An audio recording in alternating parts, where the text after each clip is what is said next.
দেখতেই পাচ্ছ মজাদার একটা ভর্তার রেসিপি। বলো তো বন্ধুরা, এটা কি ভর্তা? ভর্তাটা দেখতে হলে সাথে থাকতে হবে। এত মজার ভর্তা, একবার খেলে বারবার খেতে ইচ্ছে করবে। এতই মজা, এতই মজা, এক নিমিষে এক প্লেট ভাত শেষ হয়ে যাবে। ভাতটা একটু বেশি করে রান্না করবে। আর চলো আমরা মেন রেসিপিতে চলে যাই। হাই এভরিওয়ান, আসসালামু আলাইকুম, welcome to Ashis kitchen and blog. দেখতেই পারছো মিষ্টি কুমারের ছিলকা ভর্তা করব আমি আজকে। আর এখানে পেঁয়াজ, রসুন আর এক টুকরা গরুর মাংস আর কাঁচামরিচ দিয়ে এই ভর্তাটা করবো। এটার ভিতরে কোনো শুকনো মরিচ ব্যবহার করব না। এই মজার ভর্তাটা পেতে হলে আমার সাথে থাকতে হবে। আমি কিভাবে এই ভর্তাটা তৈরি করে প্রত্যেকটা টিপস যদি ফলো করো তাহলে এই ভর্তাটা, এই মজার ভর্তার রেসিপিটা পেয়ে যাবে। একটা কড়াই বসিয়ে দিলাম, এখানে অল্প একটু তেল দিয়ে দিলাম। এই তেলটাই আমার এই ভর্তার জন্য প্রয়োজন, এর চেয়ে বেশি লাগবে না।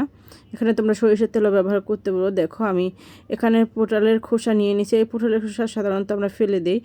পটলের না, সরি, মিষ্টি কুমারের খোসা আর গরুর মাংস ছোট ছোট করে পাতলা পাতলা করে কেটে নিয়েছি। আর রসুন, আর একটা রসুন দিয়েছি আস্ত, আর পেঁয়াজ দিয়েছি কুচি করা। এগুলো দিয়ে আমি এখন এই ভর্তাটা বানাবো। আর একটু পরিমাণ মতন লবণ দিয়ে দিলাম, যেহেতু এই ভর্তার রেসিপিতে লবণটা অবশ্যই দিতে হবে, না হয় কিন্তু খেতে ভালো লাগবে না।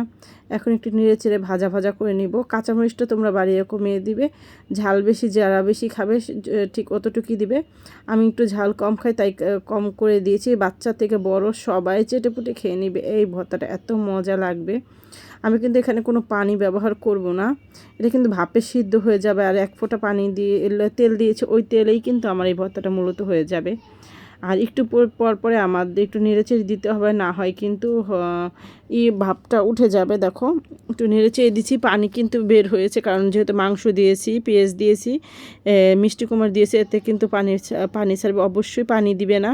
পানি দিলে কিন্তু এই ভর্তাটা টেস্টটা নষ্ট হয়ে যাবে। একটুও পানি ব্যবহার করবে না।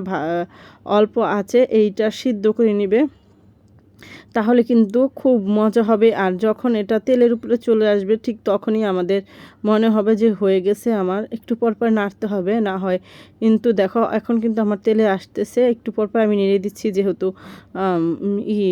পুড়ে যেতে পারে। পোড়ার জন্য অল্প আজেই করতেছি। আর আস্তে আস্তে করে সুন্দর করে লাল লাল করে ভেজে নিব। এত সুন্দর করে আমি যখন বানিয়েছিলাম ভর্তাটা, আমি চিন্তাও করি না যে এত মজা হবে, এত মজা হবে।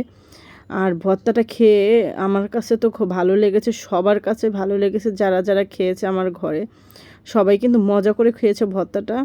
আর মুখে লেগে রয়েছে, একবার খেলে বারবার খেতে ইচ্ছে করবে এই মজার ভর্তা। দেখো তেলাকে তেলের উপরে কিন্তু চলে আসছে। আমি কিন্তু ঢেকে ঢেকেই কিন্তু এইটা সিদ্ধ করে নিয়েছি। এখন একদম হয়ে গেল। এই দেখো একদম শুকনো শুকনো করেছি, পানি এক ফোঁটাও নেই। একদম তেলের উপরে যখন চলে আসছে তখন আমি এইটাকে নামিয়ে নিব। আর এখানে দেখো আমি পাটাটা নিয়ে নিয়েছি।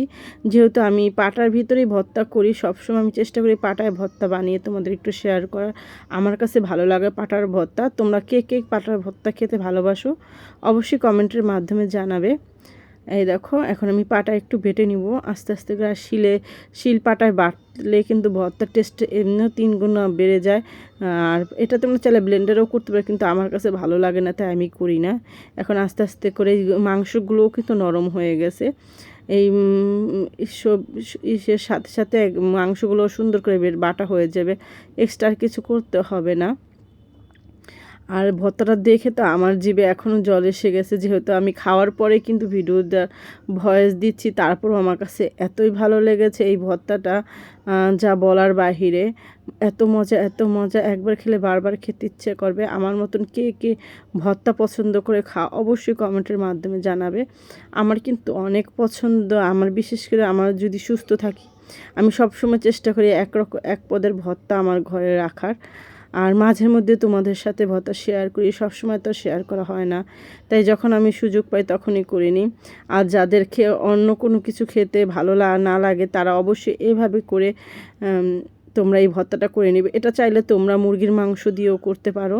যদি তোমরা যারা গরুর মাংস না খাও তারা মুরগির মাংস দিয়ে এই ভর্তাটা করতে পারো। একবার হলো ট্রাই করবে আমি যেভাবে করলাম। দেখো, আরেকটা টিপস আছে তোমাদের, সেটা দেখিয়ে দেবো। তোমরা যদি সাথে থাকো তাহলে দেখতে পারবে। আমি কিন্তু ভর্তাটা একদম সুন্দর করে মিহি করে বেটে নিয়েছি। বেশি সময় লাগেনি ভর্তাটা বাটতে, একদম অল্প সময়। তোমরা যারা চাও বাটনায়ও করতে পারো, বাটনার ভিতরেও যারা পাটায় না করতে চাও তাদের আরেকটু করে ধনেপাতা দিয়ে দিলাম।